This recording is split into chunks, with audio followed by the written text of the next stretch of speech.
do tend to think that studios that have, if you like, whether he's famous or not, or she, whether they're known or not, but studios that have a good sort of game designer in the center of them with a good, clear sort of sense of direction, and particularly a good sense of what's not going to work and not really going to, what's not really going to make sense with the rest of the game, say any particular feature or character or rule or resource or whatever, that somebody who's a guardian of the consistency of the game is a very important figure.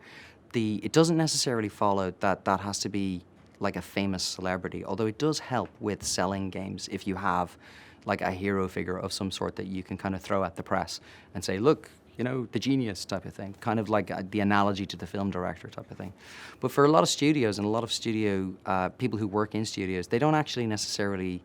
like that as an idea. They don't necessarily want to sort of think of themselves as, you know, the peons that work for the great genius type of stuff. So yeah, what is interesting about, and what's very noticeable about gaming heroes in that sort of sense, is that many of the ones that we consider the great big heroes of the industry are actually getting quite old, and they're getting, you know, they're moving on.